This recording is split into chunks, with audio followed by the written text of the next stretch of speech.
Hello dear friends, welcome to RJ's physics classes. Magnetism and matter. Magnetism and matter terrestrial magnetism എന്നുള്ള ടോപ്പിക്കാണ് നമ്മൾ ഇതുവരെ പറഞ്ഞത്. Declination, inclination, horizontal intensity എന്നുള്ള ടോപ്പിക്കൊക്കെ നമ്മൾ കഴിഞ്ഞ വീഡിയോയിൽ പറഞ്ഞു. ബുക്കും പെന്നും എടുത്തില്ലേ? വീഡിയോ കാണാൻ റെഡി ആയിട്ടുണ്ടാവുമെന്ന് പ്രതീക്ഷിക്കുന്നു. വീഡിയോ കാണുക എന്നുള്ളതിനേക്കാൾ അതിലെ കാര്യങ്ങൾ നമ്മളെ ബ്രെയിനിലേക്ക് സ്റ്റോർ ചെയ്യാൻ നമ്മൾ റെഡി ആയിട്ടുണ്ടാവും. ഓക്കെ, സോ എഴുതാൻ റെഡിയായി, ഫിസിക്സിൻ്റെ മാത്രം ലോകത്തിലൂടെ സഞ്ചരിക്കാൻ റെഡിയായി നമുക്ക് മുന്നേറാം. Okay, fine, super. ഇന്ന് ഈ ചാപ്റ്ററിൽ ഞാൻ പറയാൻ വിചാരിക്കുന്നത് some fundamental quantities in magnetism. Some fundamental quantities in magnetism, അതാണ് ഞാൻ ഈ വീഡിയോയിൽ പറയാൻ വിചാരിക്കണത്. ഓക്കെ, അതിൻ്റെ മുന്നേ എനിക്കൊരു ഡൗട്ട്. മാഗ്നറ്റിക് ഫീൽഡ് എന്ന് പറഞ്ഞാൽ എന്താ? മാഗ്നറ്റിക് ഫീൽഡ്, ആ പേര് തന്നെ എൻ്റെ ഉത്തരമുണ്ട്. മാഗ്നറ്റിൻ്റെ ഫീൽഡിനെ നമ്മൾ എന്ത് പേരിട്ട് വിളിക്കുക? Magnetic field. It's a space around a magnet where its force can be experienced. It's called magnetic field. അപ്പോൾ സാർ, കറണ്ട് ക്യാരിയിങ് കണ്ടക്ടറിൽ അങ്ങനെ മാഗ്നറ്റ് ഒന്നുമില്ലല്ലോ, അതിൻ്റെ ഉള്ളിൽ മാഗ്നറ്റിക് മോളിക്യൂൾസ് ഉണ്ടാവില്ലേ? It produce magnetic field. Magnetic field produce ചെയ്യണ എന്തിനും നമുക്ക് എന്ത് വിളിക്കാം? മാഗ്നറ്റ് എന്ന് വിളിക്കാം. അല്ലാണ്ട് അത്ര പോകുന്ന ബാർ മാഗ്നറ്റ് മാത്രമാണോ മാഗ്നറ്റ്? അല്ല, മാഗ്നറ്റിക് ഫീൽഡ് പ്രൊഡ്യൂസ് ചെയ്യണം എന്തും. സോ മാഗ്നറ്റിക് ഫീൽഡ് നമുക്കറിയാം. എന്താ magnetic field? Space around a magnet where its magnetic force can be experienced. Yeah, fine. It's magnetic force can be experienced. Clear ആണല്ലോ? ഈ ടോപ്പിക്കിലെ എൻ്റെ ഫസ്റ്റ് ക്വാണ്ടിറ്റി, ഓക്കെ, എൻ്റെ first quantity വരുന്നത് time period of a freely suspended bar magnet. Time period of a freely suspended bar magnet. ഒരു മാഗ്നറ്റിനെ കെട്ടിത്തൂക്കിയിട്ടുണ്ട്. North south എന്നൊക്കെ ഉള്ള ഒരു മാഗ്നറ്റിനെ നമ്മളൊരു സ്ഥലത്ത് കെട്ടിത്തൂക്കി. ഓക്കെ, ഈ മാഗ്നറ്റിനെ നമ്മൾ ഓസിലേറ്റ് ചെയ്യാണ്. ഈ മാഗ്നറ്റിനെ നമ്മൾ ഓസിലേറ്റ് ചെയ്യാണ്. വേറൊരു മാഗ്നറ്റ് അടുത്ത് കൊണ്ടുവച്ചാൽ പോരെ? തൊട്ടടുത്ത് ഇങ്ങനെ ഇതിനെ നോർത്ത് പോളാണ് കൊണ്ടുവച്ചാൽ മൂപ്പര് എന്ത് ചെയ്യാൻ തുടങ്ങും? ഓസിലേറ്റ് ചെയ്യാൻ തുടങ്ങും. അങ്ങനെ ഓസിലേറ്റ് ചെയ്യുമ്പോൾ അതിൻ്റെ ടൈം പീരീഡാണ് നമുക്ക് കണ്ടുപിടിക്കേണ്ടത്. ഓക്കെ, അങ്ങനെ ഓസിലേറ്റ് ചെയ്യുമ്പോൾ അതിൻ്റെ ടൈം പീരീഡ് കണ്ടുപിടിക്കണം. അത് കണ്ടുപിടിക്കാൻ നമ്മൾ ആദ്യം ആലോചിക്കണത് എന്താ അവിടെ സംഭവിച്ചത്. വേറൊരു മാഗ്നറ്റ് ഇതിൻ്റെ അടുത്തേക്കാണ് കൊണ്ടുവരുമ്പോൾ ഈ മാഗ്നറ്റ് റൊട്ടേറ്റ് ചെയ്യാം. ഈ മാഗ്നറ്റ് റൊട്ടേറ്റ് ചെയ്യാം. റൊട്ടേറ്റ് ചെയ്യണ സമയത്തുള്ള ഫോഴ്സിൻ്റെ പേര് നമുക്കറിയാലോ, ടോർക്ക്. ടോർക്കിൻ്റെ ഇക്വേഷൻ നമുക്കറിയാം. Tau equal to m b sine theta. M b sine theta. This is the expression for torque. When theta is small, sine theta is approximately equal to theta. ഇവിടെ നമ്മൾ എടുക്കുന്നത് റിസ്റ്റോറിങ് ടോർക്കാണ്. ഇങ്ങനെ തിരിയും. മൂപ്പര് ഒറ്റയ്ക്കല്ല ഇങ്ങോട്ട് തന്നെ വരണേ, പിന്നെയും തിരിയും, ഒറ്റയ്ക്കാണ് ഇങ്ങോട്ട് വരണത്. സോ റിസ്റ്റോറിങ് ടോർക്ക് എടുക്കുമ്പോൾ ഇവിടെ ഒരു നെഗറ്റീവ് സൈൻ ഇട്ട് കൊടുത്താൽ മതി. Okay, when theta is small, sine theta is approximately equal to theta. So torque can be taken as minus m b theta. When theta is small, sin theta is approximately equal to theta. So tau equal to minus mb theta. ഇതാണ് ടോർക്കിൻ്റെ equation. ഫോഴ്സിൻ്റെ equation നമുക്കറിയാം. F is equal to m into d square x by dt square. എന്തായിരിക്കും ടോർക്കിൻ്റെ equation? Straight line മോഷനിൽ mass ആണെങ്കിൽ rotational മോഷനിൽ moment of ഇനേഷ്യ, ഡിസ്റ്റൻസിന് പകരം angle. So d square theta by d t square. That is expression for torque. പറഞ്ഞ idea clear അല്ലേ? പ്രശ്നങ്ങളൊന്നുമില്ലല്ലോ. ഓക്കെ, അപ്പോൾ ടോർക്കിന് പകരം ഈ വാല്യൂ സബ്സ്റ്റിറ്റ്യൂട്ട് ചെയ്യുമ്പോൾ I into d square theta by dt square equal to minus mb theta. Got it? പ്രശ്നങ്ങളൊന്നുമില്ലല്ലോ. d square theta by dt square, d square theta by dt square equal to minus mb by I into theta. d square theta by dt square equal to minus mb by I into theta, or d square theta by dt square plus mb by I into theta equal to 0. It is very similar or very equivalent to second order differential equation d square y by dt square plus omega square y equal to 0. ഈ ഇക്വേഷന് equivalent അല്ലേ ഇത്? So ഇതൊന്ന് compare ചെയ്യുമ്പോൾ നമുക്ക് കിട്ടുക omega square equal to m b by I, omega equal to root of m b by I. Omega എന്ന് പറഞ്ഞ quantity 2π by T അല്ലേ? 2π by t equal to mb by I, root mb by I, or t equal to, t ഇങ്ങോട്ട് പോകും, ഇത് മൊത്തം ലെഫ്റ്റിക്ക് വരും, 2π into root of I divided by mb. This is time period of a freely suspended bar magnet. ഒരിക്കൽ കൂടെ പറയാം. Okay, ഒരിക്കൽ കൂടെ പറയാം. ഞാൻ നോർമലി കുറച്ച് സ്പീഡിലാണ് കാര്യങ്ങൾ പറയാം. ആ സ്പീഡിൽ ഗ്രാസ്പ് ചെയ്യാനുള്ള കപ്പാസിറ്റി നിങ്ങൾക്കുണ്ട് എന്നുള്ള വിശ്വാസത്തിലാണ്. അതർവൈസ് എന്തെങ്കിലും പ്രശ്നം ഉണ്ടെങ്കിൽ just rewind and watch again, no problem. Okay, speed കുറയ്ക്കില്ല, പകരം എന്താണ്, നിങ്ങൾ എൻ്റെ സ്പീഡിനനുസരിച്ച് കയറി പോരാ. നമുക്ക് എൻട്രൻസ് കിട്ടണം നിർബന്ധമല്ലേ? സോ നമ്മൾ ഫാസ്റ്റായിട്ട് മൂവ് ചെയ്യാൻ റെഡിയായ ആയിരിക്കണം. ഓക്കെ, ഇനി ഇതിലേക്ക് തിരിച്ചു വരാം. ഒരു മാഗ്നറ്റിനെ ഫ്രീ ആയിട്ട് സസ്പെൻഡ് ചെയ്യണം. ഇതിൻ്റെ അടുത്ത് വേറൊരു മാഗ്നറ്റ് കൊണ്ടുപോയി വെച്ചിട്ട് അതിനെ റൊട്ടേറ്റ് ചെയ്യണം. അങ്ങനെ റൊട്ടേറ്റ് ചെയ്യുമ്പോൾ അവിടെ ടോർക്ക് ഉണ്ടാവും. മാഗ്നറ്റിക് ഡൈപോളിൻ്റെ torque equation m b sine theta. Here we are taking restoring torque, so it is minus m b sine theta. Okay, then when theta is small, sin theta is approximately equal to theta. So tau equal to minus mb theta. Okay, ടോർക്കിന് പകരം I into d square theta by dt square. ടോർക്കിന് പകരം I into d square theta by dt square. So I into d square theta by dt square equal to minus mb theta. Minus mb by I into theta എന്നായി മാറും ഈ I എന്നുള്ളതിനെ അപ്പുറത്തേക്ക് കൊണ്ടുപോകുമ്പോൾ. Then right സൈഡിലെ minus quantity മൊത്തം ലെഫ്റ്റിലേക്ക് എടുക്കും. അപ്പം നമുക്ക് ഇങ്ങനെ ഇക്വേഷൻ കിട്ടും, d square theta by dt square plus mb by I into theta equal to 0. Okay, ഇത് സെക്കൻഡ് ഓർഡർ ഡിഫറൻഷ്യൽ ഇക്വേഷൻ. ഇത് second order differential equation. d square y by dt square plus omega square y equal to 0. ഇതും കൂടെ compare ചെയ്യുമ്പോൾ omega സ്ക്വയറിന്റെ സ്ഥാനത്ത് വന്നത് m b by I. Omega equal to root of m b by I. Clear അല്ലേ? Omega is root of m b by I. Omega എന്ന് പറഞ്ഞ 2π by t ആണ്. 2π by t equal to root mb by I, or t equal to 2π into root of I by mb. T is time period. Time period. I, moment of inertia. I എന്ന് പറഞ്ഞാൽ moment of inertia. M, magnetic moment. Magnetic moment.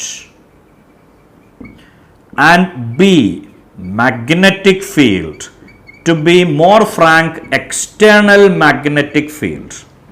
B എന്ന് പറയുന്നത് external magnetic field ആണ്.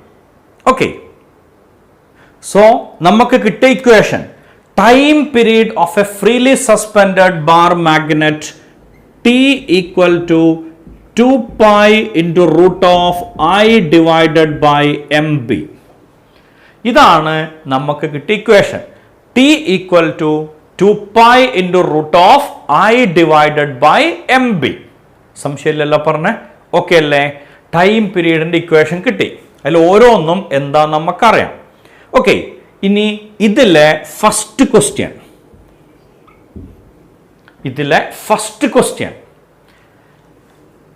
A bar magnet is suspended freely using a silk thread and it is allowed to rotate with a magnetic field. Its time period is T. ഒന്നുമില്ല, ഒരു bar മാഗ്നറ്റിന്റെ time period T ആണ്. A bar magnet is oscillating with a time period T. ഏറ്റവും simple ആയിട്ട് പറഞ്ഞാൽ a bar magnet is oscillating with a time period T. If the magnet is divided into two vertically, into two equal parts and one is suspended using the same thread and it is allowed to oscillating, what should be its time period? That is a question. ഒരു bar magnet കെട്ടിത്തൂക്കി ആ bar മാഗ്നറ്റിന്റെ time period T ആണ് കിട്ടിയത്. That magnet is divided vertically into two equal parts and one part is allowed to oscillate with same magnetic field and same material or same thread. ഒരേ thread കൊണ്ട് കെട്ടിത്തൂക്കി. ഇനി ഒന്നിൻ്റെ എന്തായാലും resistance ഒന്നും കൂടണ്ട വെച്ചിട്ടാണ് ആ കണ്ടീഷൻ പറഞ്ഞത്. Okay, then what should B the time period of the new system? ഇതാണ് കണ്ടുപിടിക്കേണ്ടത്. ക്വസ്റ്റ്യൻ ക്ലിയർ ആയില്ലേ? ഒരു ബാർ മാഗ്നറ്റിനെ സിൽക്ക് ത്രെഡിൽ കെട്ടിത്തൂക്കി, അതിൻ്റെ ടൈം പീരീഡ് T ആണ്. The magnet is divided vertically into two equal parts and one part is allowed to oscillate. What should be new time period? പറഞ്ഞ logic clear ആയില്ലേ? What should be new time period? അപ്പം നമ്മൾ എന്താ ചെയ്യാന്ന് ചോദിച്ചാൽ, original time period നമുക്കറിയാം, 2 pi into root of I by MB. ഇനി new time period കാണുമ്പോൾ ഇതിൽ എന്തിനൊക്കെ മാറ്റം വരാം? 2ന് മാറ്റം വരില്ല, പൈക്ക് മാറ്റം വരില്ല, ബിക്ക് മാറ്റം വരില്ല. കാരണം b is external magnetic field. Okay, I മാറും, M മാറും. മൊമെന്റ് ഓഫ് ഇനേഷ്യ ഓഫ് എ റോഡ് നമുക്കറിയാം ml²/12 ആണ്. So what should be new moment of ഇനേഷ്യ? 1/12 മാറ്റമൊന്നും ഉണ്ടാവില്ല. മാസ് പകുതിയാവില്ലേ? So m/2. L ഹാഫ് ആണ്. So L²/4. പറഞ്ഞ ഐഡിയ ക്ലിയർ അല്ലേ? സംശയമൊന്നുമില്ലല്ലോ?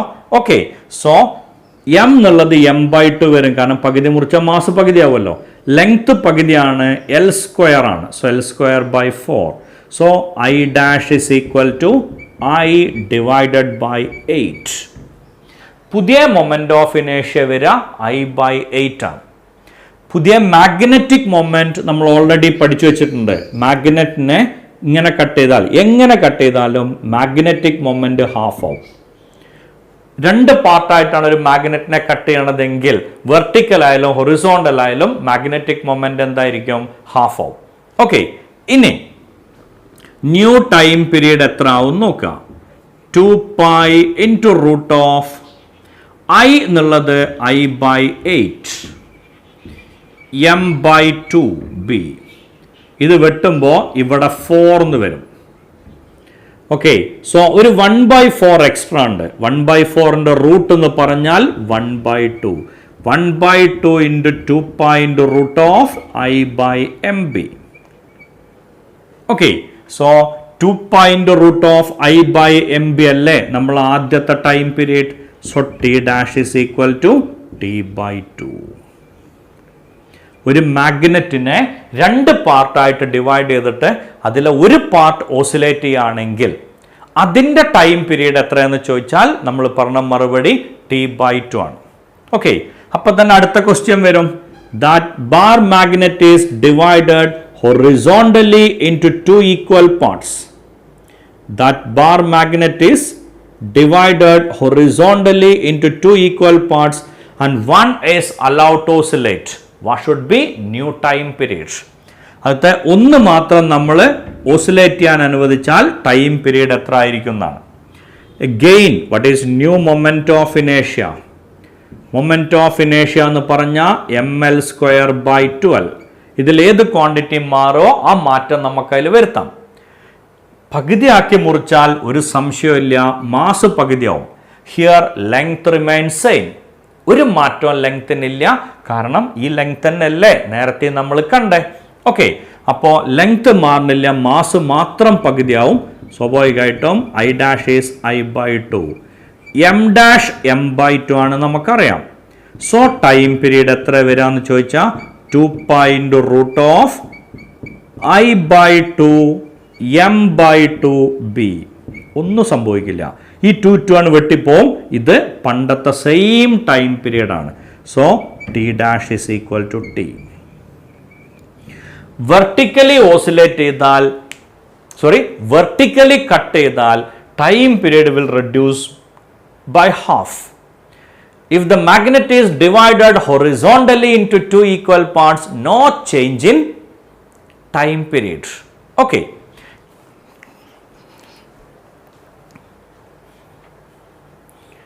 ഓക്കെ, ഈ വീഡിയോൻ്റെ തുടക്കത്തിൽ മാഗ്നറ്റിക് ഫീൽഡ് എന്നുള്ളൊരു ടോപ്പിക്ക് ഞാൻ പറഞ്ഞു. മാഗ്നറ്റിക് ഫീൽഡ് എന്നായിരുന്നു നമ്മൾ തുടങ്ങിയ ടോപ്പിക്. ഓക്കെ, അതെന്താന്ന് പറഞ്ഞു. അടുത്ത ടോപ്പിക്ക് വരുന്നത് മാഗ്നറ്റൈസിങ് ഫീൽഡ് ആണ്. Magnetizing field. Magnetizing field, it is denoted by the quantity H. എന്താവാം magnetizing field? Magnetizing field, magnetize ചെയ്യാനുള്ള ഫീൽഡിനെ നമ്മൾ എന്ത് പേര് വിളിക്കുക? മാഗ്നറ്റൈസിങ് ഫീൽഡ് എന്ന് വിളിക്കാം. മാഗ്നറ്റൈസ് ചെയ്യുക മീൻസ് വാട്ട്? ആ വാക്ക് കേൾക്കുമ്പോൾ തന്നെ നമ്മളെ ബ്രെയിനിക്ക് കയറി വരുന്ന ഐഡിയ എന്താവുന്ന ആലോചിച്ച് നോക്കിയേ. മാഗ്നറ്റൈസ് ചെയ്യുക എന്ന് പറഞ്ഞാൽ മാഗ്നറ്റാക്കി മാറ്റുക. മാഗ്നറ്റൈസ് ചെയ്യുക മീൻസ് മാഗ്നറ്റാക്കി മാറ്റുക. ഓക്കെ, സോ ഒരു സ്പെസിമനെ മാഗ്നറ്റാക്കി മാറ്റാൻ നമ്മൾ ഉപയോഗിക്കുന്ന ഫീൽഡാണ് magnetizing field. If a field convert a specimen into a magnet, then it is called magnetizing field. Then that field is called magnetizing field. If a field convert a specimen into a magnet, then that field is called magnetizing field. Magnetic fieldum magnetizing fieldum തമ്മിലുള്ള relation എന്താണെന്ന് ചോദിച്ചാൽ B = μH. B = μH. ഇതാണ് magnetizing ഫീൽഡും magnetic ഫീൽഡും തമ്മിലുള്ള connection. B = μH. So we got a new quantity H, magnetizing field. ഒരു പുതിയ quantity കിട്ടിയാൽ ആദ്യത്തെ ജോലി എന്താ? അതിൻ്റെ യൂണിറ്റ് കാണും. പിന്നത്തെ ജോലിയോ അതിൻ്റെ ഡയമെൻഷൻ കാണും. ഉറപ്പല്ലേ? സോ ഇതിൽ എച്ചിൻ്റെ യൂണിറ്റും ഡയമെൻഷനും കിട്ടാൻ what is H actually? B/μ. Okay, B/μ. ഇതാണ് എച്ചിൻ്റെ ഇക്വേഷൻ. സംശയമൊന്നുമില്ലല്ലോ? പറഞ്ഞ ഐഡിയ ക്ലിയർ അല്ലേ? ഓക്കെ ആണെന്ന് പ്രതീക്ഷിക്കണം. ഇനി B/μ ഇതിൻ്റെ യൂണിറ്റ് എന്താ വരാന്നാണ്. B എന്നുള്ളതിൻ്റെ യൂണിറ്റ് ടെസ്ല, മ്യൂ എന്നുള്ളതിൻ്റെ unit Tesla m/A. Tesla cut ചെയ്തപ്പോൾ എച്ചിൻ്റെ യൂണിറ്റ് വരിക A/m. അപ്പോൾ ഡയമെൻഷൻ കിട്ടാൻ എളുപ്പമല്ലേ? AL⁻⁻1. Okay, so magnetizing field എന്താന്ന് clear ആയിട്ടുണ്ടാവുമല്ലോ. If a field convert a specimen into a magnet, then it is called magnetizing field. Okay, ഒരു സ്പെസിമനെ മാഗ്നറ്റ് ആക്കാൻ ഉപയോഗിക്കുന്ന ഫീൽഡിനെ വിളിക്കുന്ന പേരാണ് magnetizing field. It's a field which convert a specimen into a magnet. Okay, then the second quantity, intensity of magnetization. intensity of magnetization. Intensity of magnetization, it is capital M. അതിൻ്റെ equation എങ്ങനെയാണ്? M by V. This is equation for intensity of magnetization. Again ആ പേര് നമുക്ക് ഉത്തരം കിട്ടും. ഒരു മെറ്റീരിയലിനെ magnetize ചെയ്ത ഇൻറ്റൻസിറ്റി, അതിനെ വിളിക്കണ പേരാണ് ഇൻറ്റൻസിറ്റി ഓഫ് മാഗ്നറ്റൈസേഷൻ. ഒരു മെറ്റീരിയലിനെ മാഗ്നറ്റൈസ് ചെയ്ത ഇൻറ്റൻസിറ്റിനെയാണ് എന്ത് വിളിക്കുക? Intensity of magnetisation. ഓക്കെ, അപ്പോൾ ഇതൊരു സ്പെസിമൻ, ഇതിനെ നമ്മളൊരു മാഗ്നറ്റിക് ഫീൽഡ് വെച്ചിട്ട് അല്ലെങ്കിൽ മാഗ്നറ്റൈസിങ് ഫീൽഡ് വെച്ചിട്ട് മാഗ്നറ്റാക്കി മാറ്റി എന്ന് വിചാരിക്കാം. ഓക്കെ, അങ്ങനെ മാഗ്നറ്റാക്കി മാറ്റിയാൽ ഇതൊരു സൂപ്പർ മാഗ്നറ്റ് ആവണം നിർബന്ധമൊന്നുമില്ല. ചിലപ്പോൾ ഹൈ പവർ മാഗ്നറ്റ് ആവും, ചിലപ്പോൾ വീക്ക് മാഗ്നറ്റ് ആണ് ആവുക. സോ എത്രമാത്രം ഇത് മാഗ്നറ്റൈസ്ഡ് ആയിട്ട് മാറി, അതിൻ്റെ മെഷറാണ് intensity of magnetization. Is given by the equation M by V. M intensity of magnetization, small m magnetic moment, V volume. അപ്പോൾ അടുത്ത ഡെഫിനിഷൻ ഫ്രീ ആയിട്ട് കിട്ടില്ലേ? Intensity of magnetization is the magnetic moment per unit volume. Intensity of magnetization is magnetic moment per unit volume. പറഞ്ഞ logic clear ആയില്ലേ? Intensity of magnetization is magnetic moment per unit volume. Okay, magnetic moment per unit volume, അതിനെ നമ്മൾ വിളിക്കണ പേരാണ് intensity of magnetization. Okay, ഇനി ഇതിൻ്റെ unit കിട്ടാൻ magnetic moment unit നമുക്കറിയാം, ampere metre square, volume metre cube. ഇത് വിട്ടും we will get the answer ampere per metre. ഒരു മെറ്റീരിയൽ നല്ല മാഗ്നറ്റ് ആയിട്ട് മാറുകയാണെങ്കിൽ അതിൻ്റെ ഓരോ മോളിക്യൂൾസും മാഗ്നറ്റിക് മൊമെൻ്റ് ആയിട്ടുണ്ടാവും, എന്ന് പറഞ്ഞാൽ മാഗ്നറ്റിക് മോളിക്യൂൾസ് ആയിട്ടുണ്ടാവും. സോ യൂണിറ്റ് വോള്യത്തിൽ എത്ര മാഗ്നറ്റിക് മൊമെൻ്റ് ഉണ്ടെന്ന് എടുത്താൽ അത് ഇൻറ്റൻസിറ്റി ഓഫ് മാഗ്നറ്റൈസേഷൻ്റെ പ്രൂഫ് അല്ലേ, അല്ലെങ്കിൽ അതിൻ്റെ മെഷർ അല്ലേ? അത് വെച്ചിട്ടാണ് നമ്മൾ ആ ഇക്വേഷൻ പറയുക, it is magnetic moment per unit volume. പറഞ്ഞ ഐഡിയ ക്ലിയർ അല്ലേ? സോ ഇൻറ്റൻസിറ്റി ഓഫ് മാഗ്നറ്റൈസേഷൻ നമുക്കറിയാം, no problem. Then next one is susceptibility.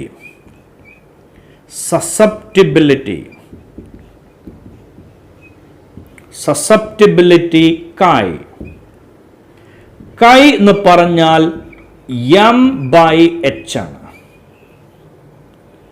So ഈ ഇക്വേഷൻ ഉണ്ടെങ്കിൽ അത് ഡിഫൈൻ ചെയ്യാൻ ഒരു ബുദ്ധിമുട്ടുമില്ല. Susceptibility is the ratio of intensity of magnetization to magnetizing field. Susceptibility is the ratio of intensity of magnetization to magnetizing field. Okay, susceptibility is the ratio of intensity of magnetization to magnetizing field. ഈ രണ്ടിൻ്റെ unit ampere per metre ആണ്. So സസെപ്റ്റിബിലിറ്റിക്ക് unit ഉണ്ടാവില്ല, ഉറപ്പാണ്, dimension ഉണ്ടാവില്ല. ഇനി ഇതെന്താ സാധനം? Susceptibility എന്ന് പറഞ്ഞാൽ എന്താ? ഒരു സ്പെസിമെൻ്റെ മുകളിലേക്ക് നമ്മൾ ഒരു മാഗ്നറ്റിക് ഫീൽഡ് കൊടുക്കുകയാണ്. ഈ മാഗ്നറ്റിക് ഫീൽഡ് കൊടുക്കുന്നത് മുഴുവൻ അയാൾ വലിച്ചെടുക്കണം എന്ന് ഒരു നിർബന്ധമില്ല. ഓക്കെ, അയാൾ എത്ര വലിച്ചെടുത്തോ ആ വലിച്ചെടുത്തത് M ആണ്. അതിനു വേണ്ടി നമ്മൾ കൊടുത്തത് എന്തോ അത് H ആണ്.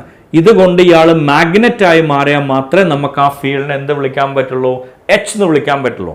ഇനി ഒന്ന് ആലോചിച്ച് നോക്കിയേ, H ഫീൽഡ് നമ്മൾ കൊടുത്തു, M അബ്സോർബ് ചെയ്തു. H ഫീൽഡ് നമ്മൾ പ്രൊവൈഡ് ചെയ്തു, M ഫീൽഡ് മൂപ്പർ അബ്സോർബ് ചെയ്തു. Okay, so what is M by H? Absorb ചെയ്തത് ബൈ നമ്മൾ കൊടുത്തത്. ഒരാൾക്ക് കേരള ഗവൺമെൻറ് 600 മാർക്കിൻ്റെ എക്സാം നടത്തി, അയാൾ 450 മാർക്ക് അന്ന് അബ്സോർബ് ചെയ്തു. So what is 480 by 600 into 100? It is 80%. It is 80%. അത് അയാളുടെ എഫിഷ്യൻസിയാണ്. 600 മാർക്കിൻ്റെ ക്വസ്റ്റ്യൻ കേരള ഗവൺമെൻറ് കൊടുത്തു, അയാൾ 450 മാർക്ക് എഴുതിയെടുത്തു. What is efficiency? അയാൾ വാങ്ങിയത് ബൈ അയാൾക്ക് കൊടുത്തത് into 100. Output by input into 100. It's always efficiency. So this is the output and this is the input. Output by input into 100, that is efficiency. Okay, so the actually and the relative value ആണ് efficiency ന്റെ. Susceptibility deals with efficiency of a specimen. Okay, so ഈ video ഞാൻ ഇവിടെ അവസാനിപ്പിക്കുകയാണ്. Okay, ഈ പറഞ്ഞ കാര്യങ്ങൾ നിങ്ങളുടെ ബ്രെയിനിലേക്ക് കയറിയിട്ടുണ്ടാവും എന്ന് പ്രതീക്ഷിക്കണം. എൻ്റെ ചാനൽ ഇതുവരെ സബ്സ്ക്രൈബ് ചെയ്തില്ലെങ്കിൽ സബ്സ്ക്രൈബ് ചെയ്യൂ. ഇനിയുള്ള വീഡിയോയുടെ നോട്ടിഫിക്കേഷൻ കിട്ടാൻ ബെൽ ബട്ടൺ അമർത്തും. നിങ്ങൾക്ക് വീഡിയോ ഇഷ്ടമായെങ്കിൽ ലൈക്ക് ചെയ്യുക, നിങ്ങളുടെ സുഹൃത്തുക്കൾക്ക് ഷെയർ ചെയ്യുക, നിങ്ങൾക്ക് തോന്നുന്ന കമൻറ്റുകൾ കമൻറ്റ് ബോക്സിൽ പോസ്റ്റ് ചെയ്യുക. Thank you all.